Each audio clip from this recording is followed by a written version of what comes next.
Muy buenas tardes, aquí estamos en el almanaque de la Pardopedia, el programa número 27 que corresponde al año 1966. Vamos año a año avanzando en la música mundial y digo lo de siempre, voy a comenzar con unas puntadas de actualidad no musical y ya entramos en lo que sucedió musicalmente en ese año. Por ejemplo, el año 66 hubo revolución en la Unión Soviética y entró un nuevo secretario general. Ese señor tan guapo que ven ustedes ahí tenía más cejas que Frida Kahlo y se llamaba Leónidas Brezhnev. No sé si abultaban más las medallas o las cejas, pero se hizo famoso por unas cejas enrevesadísimas. Bueno, siguió la política habitual hasta que no llegó Gorbachov años después. La Unión Soviética parecía inamovible. Y un dato curioso, leen eso, Index Librorum Prohibitorum.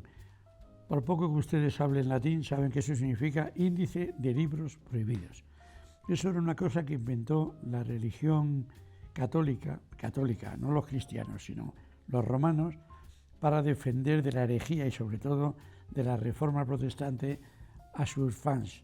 Entonces era un índice donde se ponían los libros que no se podían leer. Y no eran eróticos, sino casi siempre eran filosóficos y desmentían o se oponían a fórmulas y dogmas de la Iglesia Católica. Bueno, pues por fin dicen, lea usted lo que quiera, tómese usted su propia opinión. Una noticia que la doy como si no fuera musical, aunque luego aparecerán en el apartado musical, es el último concierto de los Beatles en San Francisco, año 1966. Estaban en pleno éxito, pero tenían un problema propio, interno. ¿El problema cuál era? Que los aficionados estaban oyendo unos discos de los Beatles muy elaborados, con muchos arreglos complicados, y sin embargo, cuando llegaban al escenario eran dos guitarras, un bajo y una batería. No conseguían reproducir el sonido de sus éxitos con el sonido de sus conciertos. Si hubieran aguantado un año más, hubieran llegado a una serie de instrumentos nuevos. El primero, el melotrón, que era capaz de, imitar o reproducir el sonido de una orquesta completa, o de un coro, o de una sección de cuerda. Y posteriormente los sintetizadores, que ya consiguieron, con un par de teclados, llenar el espectro musical de una orquesta completa. Bueno, pues los Beatles se retiraron en una gira. Un año antes habían estado en Madrid y Barcelona, y este fue su último concierto, que efectivamente con un sonido paupérrimo para lo que eran ellos. Les voy a hablar un poco de cine porque seguramente recuerdan y admiran la película que ganó el Oscar a la mejor película. Y ese fue Sonrisas y lágrimas, ahí la ven ustedes, la película por la que nunca pasará el tiempo, estoy leyendo. La historia de la familia Trapp, la historia de una institutriz que va a educar a los hijos de un militar austriaco viudo, y acaba en historia amorosa y en la fundación de la familia Trapp, que luego tuvo éxito musicalmente en Estados Unidos. No los de la película, sino los auténticos de la familia Von Trapp. En cambio, el Oscar al mejor actor se lo llevó Lee Marvin.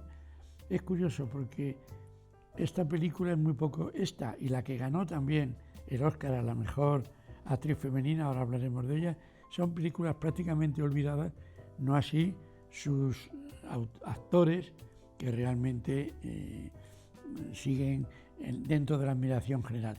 Esta película, que aquí se llamó en España La ingenua explosiva, se llamaba de verdad Cat Ballou, estaba Jane Fonda y estaba Lee Marvin, que se llevó ese Oscar. Y en el lado femenino, la ganadora fue Julie Christie. Y Julie Christie lo hizo con una película llamada Darling. Estoy casi seguro, de que ninguno de ustedes recuerda la película Darling. Si la recuerdan a ella, bueno, y quizás viendo la foto digan, pues yo la vi en su momento. Y vamos a cerrar este capítulo no musical con una noticia que ustedes dirán, ¿y por qué habla de esto si no es muy importante? Pues efectivamente no será muy importante para ustedes, pero para mí sí. Les voy a explicar. En el verano, algo antes del verano del año 66, una sonda soviética, la Venera, llegó a Venus. Era la primera vez que una nave terrícola llegaba y tropezaba con Venus. Hoy día eso parece lo más fácil del mundo, entonces era muy complicado. Yo entonces empezaba a trabajar en periodismo y estaba en el periódico Madrid. Y yo, que era un aprendiz, cuando me aceptaron, pedí trabajar en los talleres. Dije, quiero saber cómo lo que sucede en el mundo se convierte en un periódico. Yo estaba trabajando en papeles, viendo cómo llegaban las galeradas y demás, y bajó el director. Era un periódico vespertino de Madrid, el periódico Madrid. Y bajó el director corriendo y dijo, ¿hay algún redactor aquí? Y no había ninguno porque ya había llegado mediodía, habían cerrado todos. Me vio a mí y dice, usted que está aquí de prácticas. Y escríbeme una nota explicando que la sonda Venera ha llegado a Venus y su mérito. Digo, pero yo temblando. No, muy cortitas para meterlo en la portada. Y estaban ya empezando a tirar el periódico, para meterlo en la primera plana y tal. Eso que pudieron ser 10 folios, me costó a mí media hora, eso que me metían prisa, yo temblando. Y al final lo que vine a contar fue que el mérito, cuando la Tierra está aquí y Venus está aquí y tú lanzas un cohete hacia Venus, el mérito está en que cuando llega el cohete, Venus está aquí. Entonces es que desde aquí, desde un punto, tiras un cohete para que choque con Venus, que va a estar aquí, tienes que calcularlo perfectamente, y además dentro del universo Venus es muy pequeño, como la Tierra, como todo. Es decir, acertar a tantos millones de kilómetros de distancia dónde va a estar Venus exactamente y cómo la vas a dar, era un auténtico mérito. Eso me sirvió para dos cosas, para ponerme muy satisfecho por ver un texto mío en la primera plana de un periódico y que al día siguiente el director me volviera a llamar, me dijera, déjese usted de talleres, pase al periódico y empiece a trabajar en el periódico. ¿Ven cómo hay cosas tontas que al final le cambian la vida a una? Bueno, pues lo mismo me pasa con las canciones. Vamos a empezar a hablar de canciones por Italia. Festival de San Remo, año 66. Lo ganaron, los festivales lo ganaban dos cantantes, ahí los tienen ustedes. Domenico Modugno, que ya llevaba 3 ganados, este era el cuarto, y ahí tienen ustedes a Guigliola Cinquetti. Recordarán que había ganado 2 años antes, en el 64, con aquel No tengo edad. Bueno, pues aquí con Dio come ti amo volvió a ganar, compartiendo el primer premio con Domenico Modugno. Y vamos a una serie de artistas antiquísimos. Les estoy hablando de una cosa que sucedió hace 57 años, 56, 57 años. Y sin embargo muchos de ellos viven y siguen en activo. El primero, este dúo que vamos a contarles, que se llama Paul Simon y Arthur Garfunkel.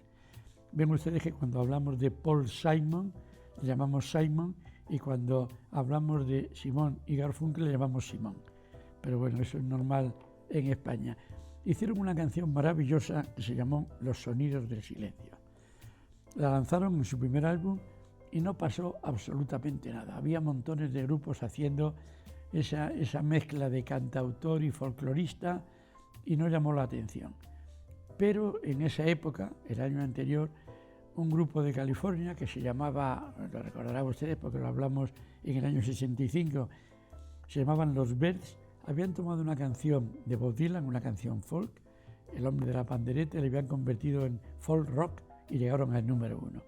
Y alguien de la compañía dijo, si a esto que han tocado las guitarras, solo las guitarras, le añadimos una batería y unas guitarras eléctricas, puede que funcione. Incluso se cuenta que eso a quien se le ocurrió fue un vendedor de discos de Miami y que se lo llamó a la compañía y decir, ¿por qué no hacéis esta canción? Pegaría muy bien. Y un día, aprovechando una sesión de grabación de Bob Dylan con muy buenos músicos, terminaron con tiempo y el productor les dijo, no os vayáis a los músicos, os paso una canción y tocad y acompañarla.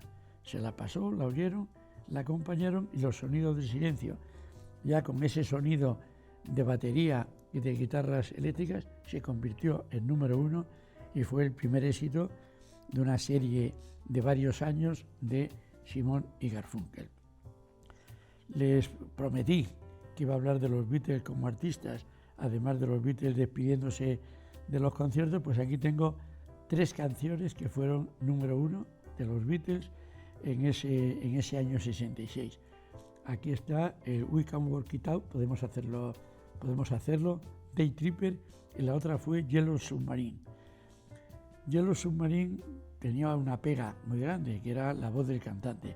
Es de las muy pocas canciones de los Beatles que le dejaron hacer la voz solista a Ringo Starr al batería. No era un gran cantante, sin embargo la canción se convirtió en un éxito, aunque dentro de, digamos, el baremo, el nivel de calidad de los Beatles, sin duda esa y aquella de Obladi Oblada son 2 canciones que están muy por debajo de las exigencias que hacíamos los seguidores a los Beatles. Y de los Beatles pasamos a una chica norteamericana, Nancy Sinatra.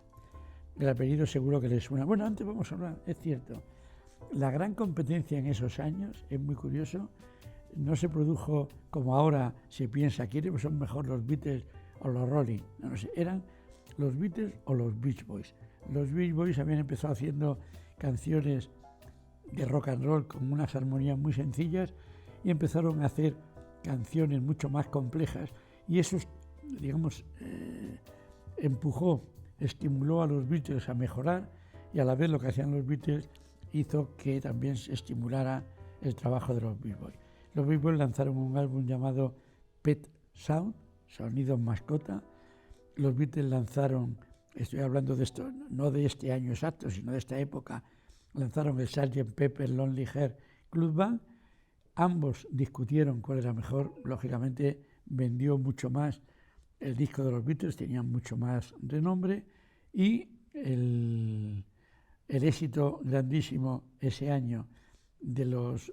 Es curioso porque este disco así no salió originalmente, de los Beach Boys, fue Barbaran, digamos en la fórmula antigua, de armonías muy efectistas pero muy sencillas, y el Good Vibration, que quizás sea la mayor exhibición que ha hecho un grupo pop de armonías vocales.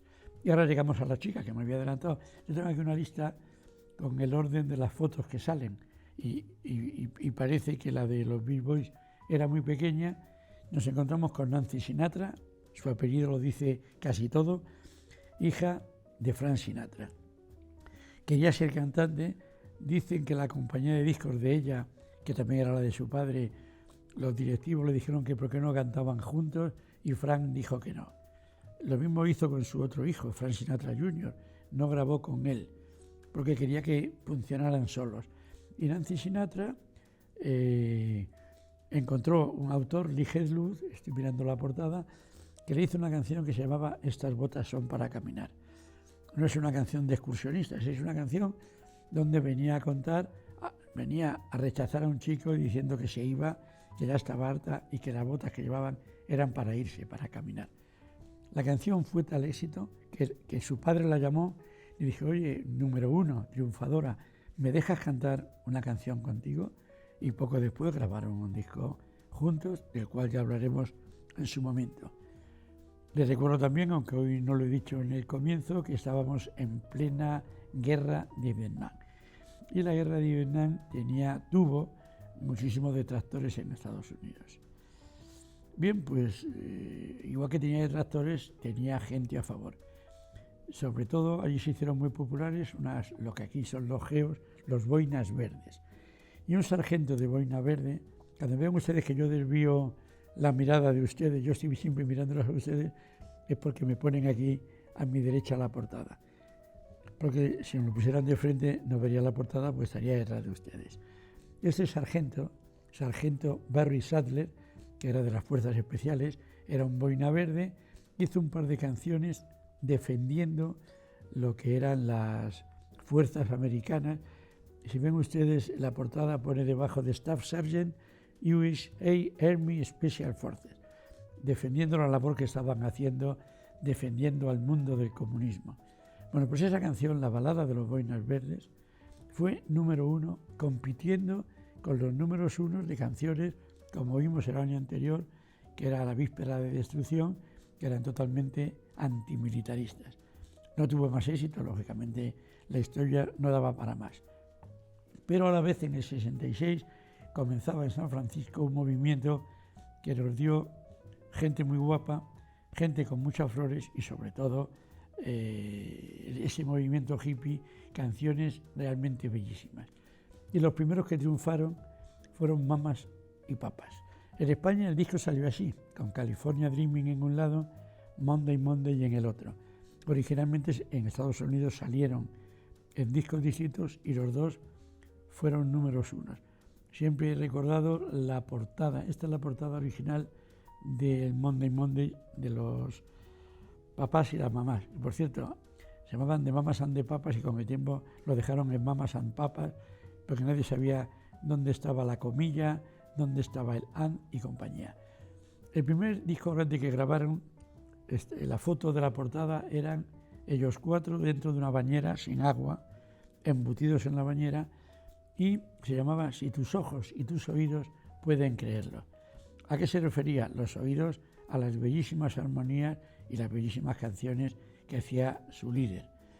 Pero lo de los ojos era por el contraste entre las dos chicas, mamá Cass, obesa, muy voluminosa, y mamá Michelle Phillips, casada con el líder de la banda, era una belleza etérea, rubia, y ese choque hizo que llamara mucho la atención. Lo curioso es que la fea, llamémosla la fea, no era fea, cantaba muchísimo mejor que la guapa, pero la combinación le funcionó muy bien y las dos canciones fueron número uno en Estados Unidos e hicieron que el movimiento hippie diera, lo veremos en este año y en los siguientes, canciones hermosísimas. Y ahora voy con los Rolling Stones. ¿Y por qué voy con los Rolling Stones ahora y no antes? Porque desde el principio hemos unido, cuando hablaba superpuesto o completado, lo que cuando hablaba de los Beatles, cuando hablaba de los Rolling. Y no es así, es decir, ya lo he dicho, los Beatles entonces competían con los B-Boys y los Rolling eran quizás el mejor grupo inglés después de los Beatles, pero sin ninguna comparación posible con ellos. Este año 66 tuvieron dos éxitos.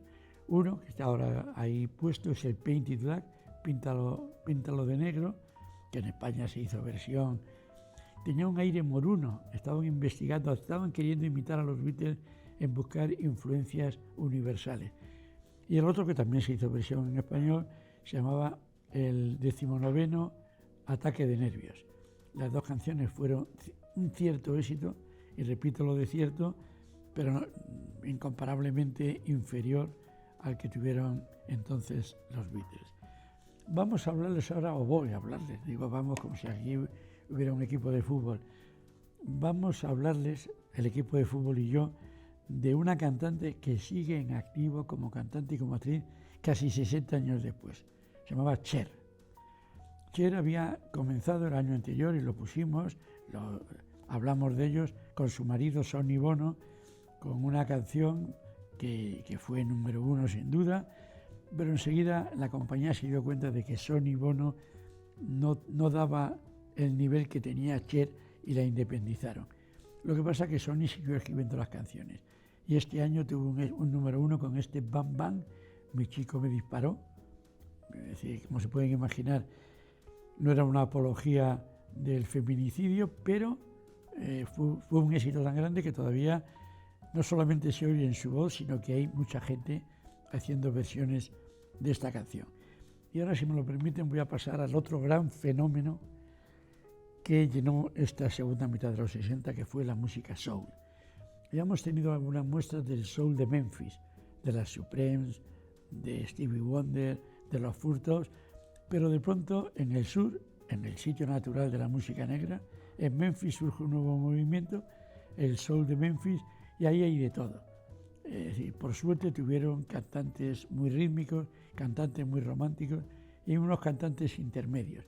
El más, sin duda, el más romántico de todos fue Percival Sledge, más conocido como Percy Sledge, que hizo una canción que también ha pasado a la eternidad, que es cuando un hombre ama a una mujer, o en A Man Loves a Woman. seguro que la conocen en su versión y seguro que conocen versiones posteriores que han hecho grandes cantantes del mundo.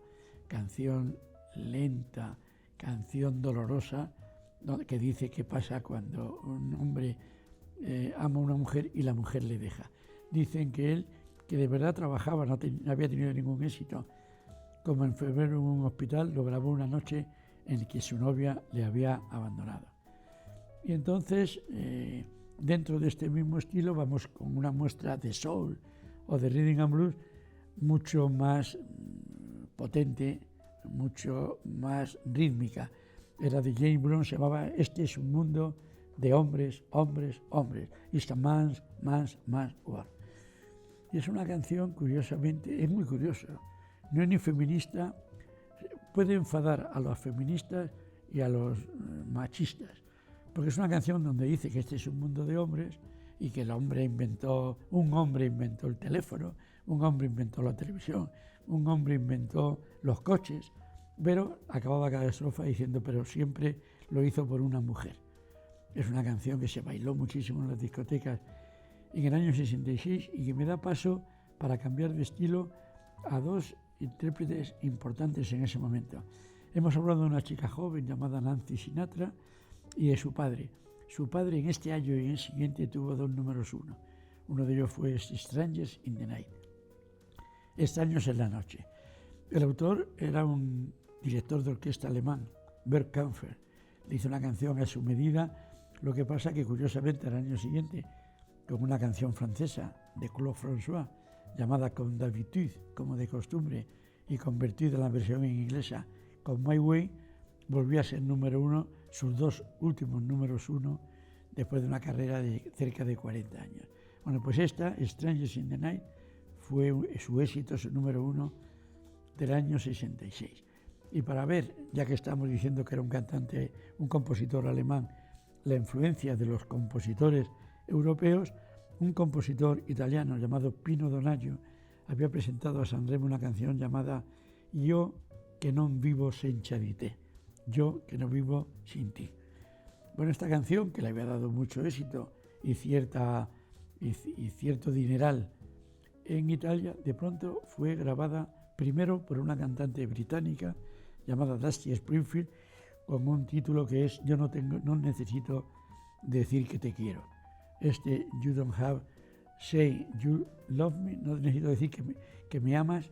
Esta canción de Dusty Springfield fue número 1 e hizo que al año siguiente también la grabara Elvis Presley y volviera a ser número 1. Y un día, hablando con este hombre, con el autor, con Pino Donaggio, veneciano, estaba él presentando un disco en Venecia, nos dijo que él, gracias a la versión de Dusty Springfield y sobre todo a la de Elvis, había conseguido comprarse ese palacete, nos señaló uno enfrente, allí, dentro de uno de los canales venecianos. De hecho, se me está acabando el tiempo. Quisiera hablarles de una canción de cine. Una canción que, si les digo el título, ustedes no van a reconocer. Se llama En algún lugar, mi amor. Exactamente Somewhere, My Love. Todo el mundo la conoce como el tema de Lara. El tema de Lara era la protagonista de Doctor Zhivago. Al lado estaba Omar Sharif. Y esa canción dedicada a Lara, una canción bellísima, En algún lugar, mi amor, fue el mayor éxito cinematográfico de ese año 66, cuyo tiempo se me acaba. Siento mucho tener que despedirme de ustedes. Creo que han visto el enorme panorama que empieza a abrirse, porque cuando ya los Beatles no son los dictadores de la moda, que empiezan a salir talentos por todas partes, y lo veremos en los próximos años. Así que a esta misma hora y tal día como hoy, pero dentro de una semana, les espero en el almanaque de la Pardopedia.